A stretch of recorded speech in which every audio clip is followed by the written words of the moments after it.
ዛሬ በጣም ደብሮኛል። ከስንት ጊዜ በኋላ በጣም ደበረኝ ዛሬ።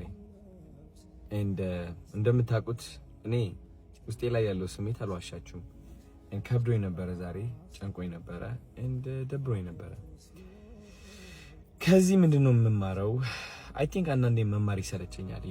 አይሰለቻችሁም? አንዳንዴ በህይወት መማር አይሰለቻችሁም? ዋት መማሩ የሚቅርብኝ ዝም ብዬ ልኑር ብቻ ከነ ድብርቱ ከነ ጭንቀቱ ከነ ምናምኑ ህይወት ነች፣ በቃ ዝም ብዬ ልኑራት ብላችሁ አታውቁም? ሰው እንደዛ አይነት ቀን ያሳለፍኩት ዛሬ እላችኋለሁ። ግን አዶናይ ነኝና መማር ወዳለሁ ከህይወት። የዛሬ ትምህርቴን ላስረዳችሁ ፈልጋለሁ።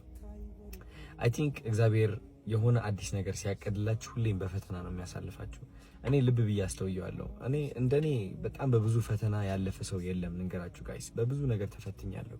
በብዙ ንቀት አልፌያለሁ፣ በብዙ ውድቀት፣ በብዙ ኖ እምቢ፣ አንተ በቂ አይደለህም ምናምን በጣም ኤክስፒሪየንስ ያደረኩኝ ሰው ነኝ። በእነዚህ ነገሮች አልፌያለሁና አስተውያለሁ።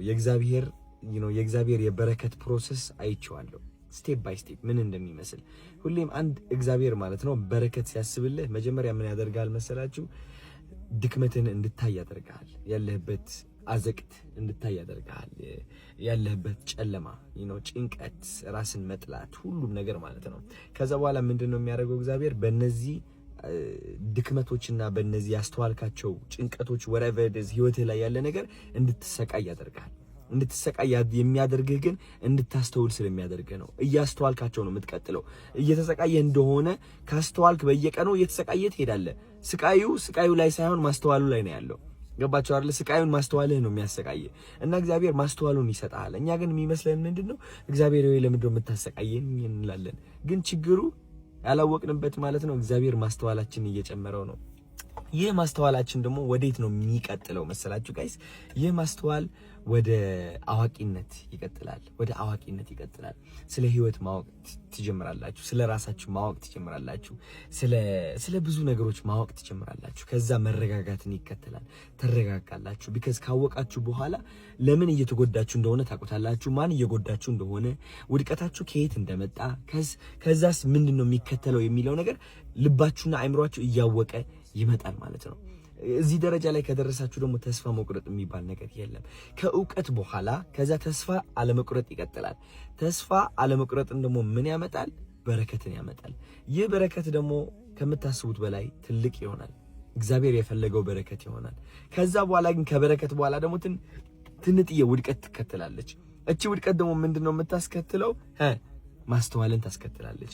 ከማስተዋል በኋላ ደግሞ አዋቂነትን ታስከትላለች። ከአዋቂነት በኋላ ደግሞ ተስፋ ለመቁረጥን፣ ካለ ተስፋ ለመቁረጥ ወደ በረከት ማለት ነው ጋይስ። ስለዚህ ሁሌም ስቴፕ ባይ ስቴፕ ነው። እናንተ ሜቢ አሁን ድህነት ውስጥ ልትሆኑ ትችላላችሁ። መውጣት ያቃታችሁ ድህነት ውስጥ፣ ወይም ደግሞ ራስን መጥላት፣ ህይወትን አስጠልቷችሁ ሊሆን ይችላል። ሁሉም ነገር ሰልችቷችሁ ሊሆን ይችላል። ግን ማወቅ ያለባችሁ ይህ ህይወት እያስጠላችሁ አይደለም። እያስጠላችሁ እንደሆነ ነው እያስተዋላችሁ ያላችሁት።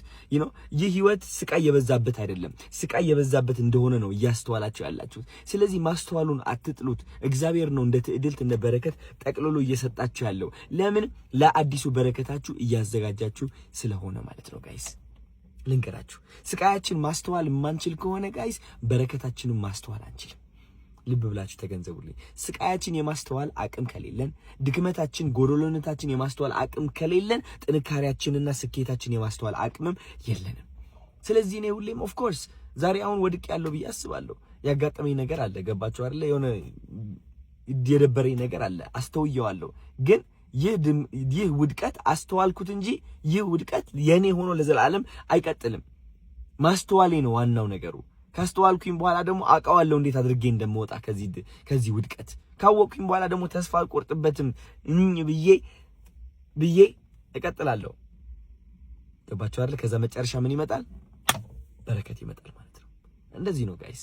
የእግዚአብሔር በረከት በዚህ ይሰራል። በጣም እንደምወዳችሁ ማወቅ አለባችሁ ከምታስቡት በላይ። እሺ፣ እግዚአብሔር ነው የምላችሁ። እንደኔ ነው የምወዳችሁ እናንተ። የኔ መስታወት ናችሁ እናንተ። በደንብ ነው የምወዳችሁ። ጋሽ ሰለሞንን መኪና እንግዛላቸው። በጣም እየጠበቅኩኝ ነው ጋይስ፣ እንዳትረሱት። እወዳችኋለሁ። እሺ፣ ነገ እንገናኝ። ትልቅ ሰርፕራይዝ አለኝ ነገ። የሚገርም ቭሎግ ነው የምሰራላችሁ። በጣም ጠብቁኝ። እወዳችኋለሁ። እሺ። ጭንቀት ያለ ነገር ነው፣ አትጨናነቁ አልላችሁም። አስተውሉት። ይህ ጭንቀት ከጭንቀት በኋላ ማስተዋል፣ ከማስተዋል በኋላ እውቀት፣ ከእውቀት በኋላ ተስፋ ለመቁረጥ፣ ከተስፋ ለመቁረጥ በኋላ